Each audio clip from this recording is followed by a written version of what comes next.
Wajar jika Bahrain ini mulai agak resek lagi sama kita. Wih. Sebab mereka merasa Indonesia terlalu mudah untuk mengurus sesuatu yang sifatnya internasional. Namun kembali lagi, protes mereka nggak digubris sama FIFA.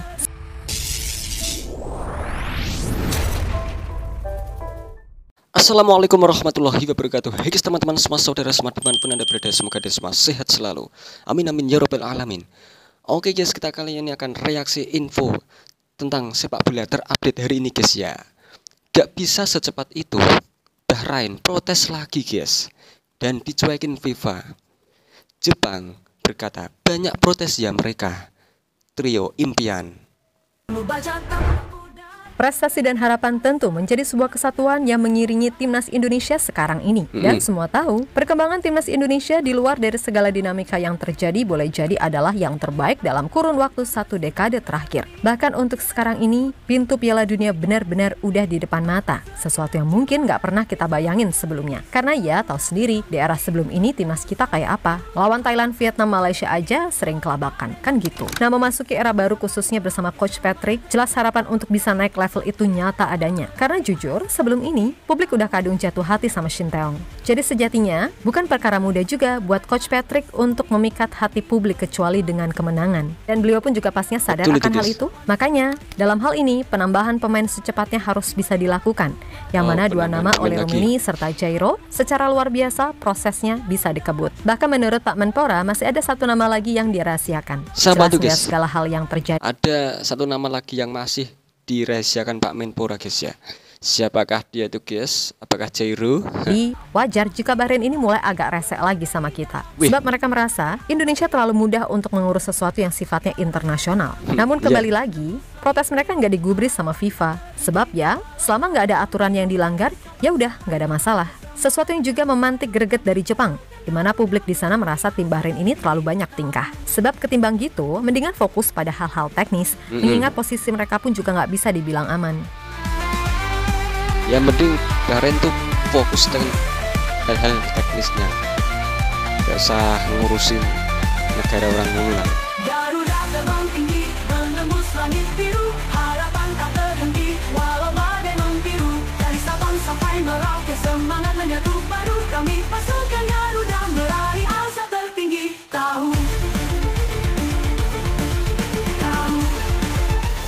Untuk sekarang ini kita lupakan dulu segala kabar miring seputar dinamika di Timnas ataupun PSSI yang makin kesini makin ngeri aja beritanya. Karena bagaimanapun masih banyak hal-hal yang jauh lebih penting, terutama soal perjuangan Indonesia di round 3 yang mana peluangnya masih sangat-sangat terbuka. Tentu kita tahu dengan duduk di posisi 3 sejatinya peluang Indonesia untuk bisa bahkan finish jadi runner up boleh jadi bukanlah hal yang mustahil. Sebab dengan 4 laga sisa, di mana 2 diantaranya adalah laga kandang, maka secara kalkulasi atau perhitungan Indonesia jelas punya peluang bahkan sampai 51%. Apalagi setelah oleh Romini dan Jairo, serta siapapun nantinya pemain baru yang kemungkinan akan jadi kejutan. Ya udah harusnya, di atas kertas peluang Indonesia sekali lagi sangat-sangat terbuka. Lagi pula di bulan Maret dan Juni 2025, kalau semua pemain fit dan siap tempur, maka potensi untuk meraih bahkan 9 poin dari Australia, Bahrain, serta China bukanlah sesuatu yang naif ataupun cuman angan-angan belaka, kan gitu. Karena ya emang secara kualitas materi pemain, kita ini benar-benar cukup menjanjikan loh. Bayangin, kipernya one of the best goalkeeper di MLS. Back-backnya terutama Jesus, Mitchell Kers, Kelvin Verdong, Kevin Dix, Sandy Walsh, hingga Jordi Amat sekalipun punya jam terbang di top level Eropa. Lalu gelandang, kalau Jairo masuk berarti kita akan punya 2 sosok berpengalaman di Eropa, pun di barisan penyerang.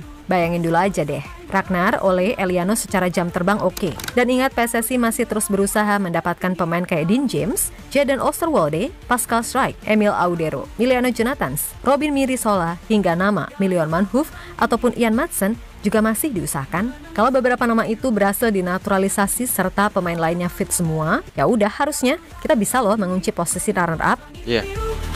Wah, ngeri guys jika semua pemain tadi disebutkan bisa bergabung ke timnas tuh, wah mantap guys ya tentunya timnas kita.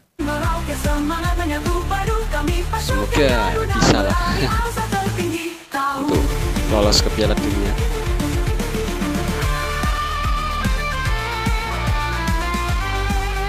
Karena lolos ke Piala Dunia tuh harus pemain yang kuat-kuat, bagus-bagus guys ya. Skillnya mantap-mantap. Garuda terbang tinggi, menembus langit biru, harapan tak terhenti. Marcelino.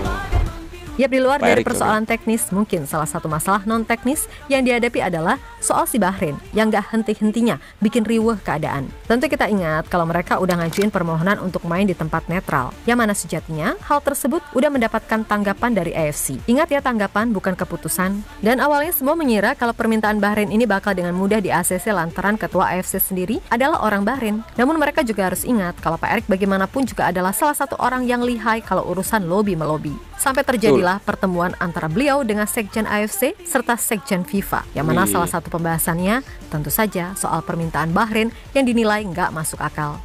Nah, setelah semuanya dibahas, barulah Pak Erik menyampaikan laporan-laporan yang ada ke Presiden FIFA. Dan boom! Hasilnya pun, entah itu AFC ataupun FIFA, semuanya sepakat untuk memastikan laga Indonesia versus Bahrain tetap akan berlangsung di Jakarta. Nah, kali ini terkait naturalisasi Ole dan Jairo yang menurut mereka prosesnya terlalu mudah. Bahkan menurut kabar dari Menpora, masih ada satu nama lagi yang akan diproses. Yap, secara umum Bahrain menilai timnas Indonesia ini udah macam klub aja yang nyaris setiap bulan pemainnya nambah. Maka dari itu mereka curiga kalau ini adalah kong kali kong dari pihak tertentu yang memudahkan jalan Indonesia. Alhasil, proteslah mereka ke FIFA.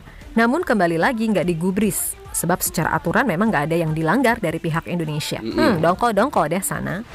Sementara itu, salah satu media Bahrain bernama Al-Ayam benar-benar menyoroti wajah baru timnas Indonesia yang diperkuat sederet pemain berkelas di babak ketiga kualifikasi Piala Dunia 2026. Untuk itulah, media tersebut menegaskan pertandingan Bahrain versus Indonesia adalah laga yang sangat penting, sebab torehan poin akan menjadi asa dalam persaingan merebut tiket lolos kualifikasi. Itu adalah momen untuk mendukung tim nasional melawan Indonesia dengan wajah baru di putaran ketiga kualifikasi Piala Dunia 2026.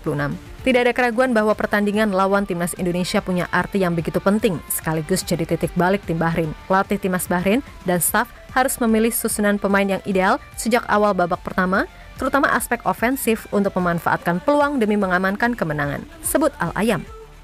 Tim harus menyadari betapa pentingnya poin dalam pertandingan, tidak peduli apapun yang harus dipertaruhkan, tulis media tersebut.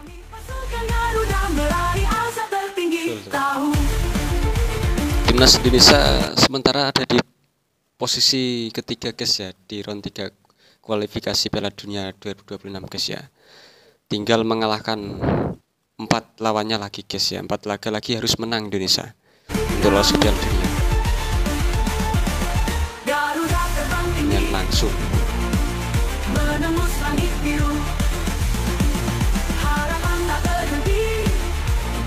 dan jika timnas Indonesia cuma posisi di 3 atau 4, timnas Indonesia akan menjalani round keempat guys, playoff keempat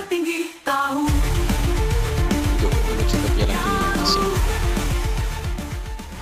Di sisi lain, menanggapi sikon yang ada, publik Jepang benar-benar menilai si Bahrain ini adalah troublemaker di grup C. Sebab sedari awal tim ini emang kebanyakan drama, nggak supporternya, nggak pemainnya, nggak juga federasinya. Isinya protes mulu. Maka dari itu, ketimbang protes sana-sini, drama sana-sini, mendingan fokus kepada hal-hal teknis, sebab posisi mereka pun belum aman gitu loh. Apalagi di sisa 4 laga ini Bahrain cuma punya sisa 1 laga kandang melawan Arab.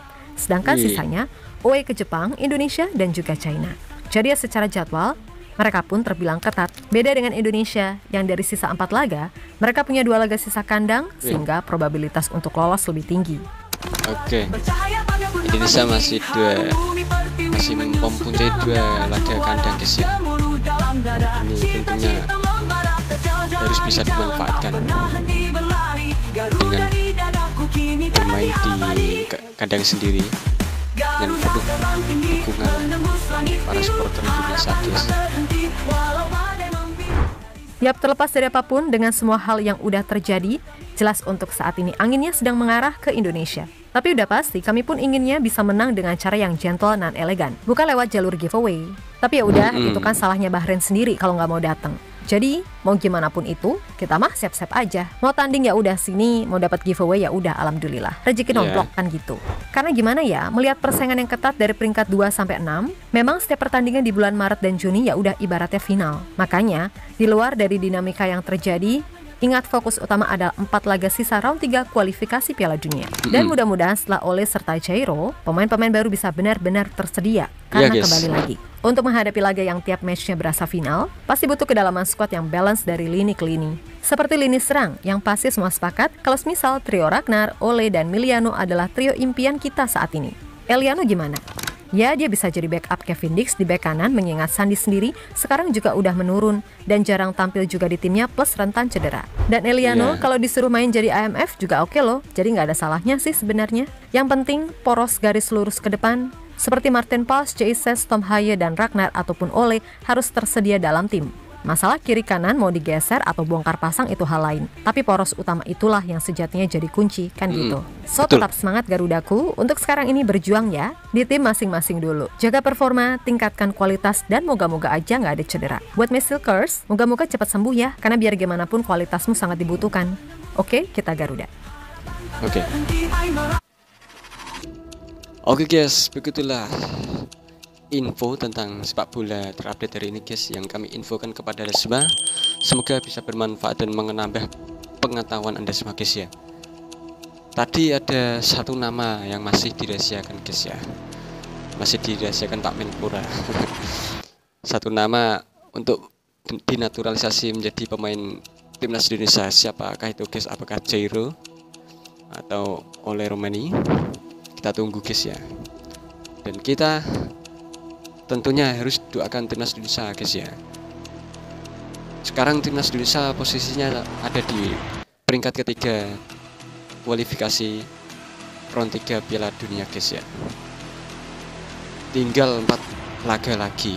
Timnas Indonesia semoga bisa bermain dengan baik dan mengalahkan lawannya itu guys ya. Ada 2 kesempatan guys laga kandang. Ini tentunya modal yang sangat bagus sekali, harus dimanfaatkan guys ya. Oke, kita doakan terus guys, semoga bisa lolos ke Piala Dunia. Support terus dengan pelatih barunya bersama Patrick Kluivert. Semoga timnas Indonesia bisa bermain lebih baik lagi, tampil sangar gacor. Oke guys, cukup sekian reaksi kami kali ini. Jika ada kesalahan kata-kata yang kami ucapkan, kami mohon maaf sebanyak-banyaknya. Terima kasih. Wassalamualaikum warahmatullahi wabarakatuh. Thank you.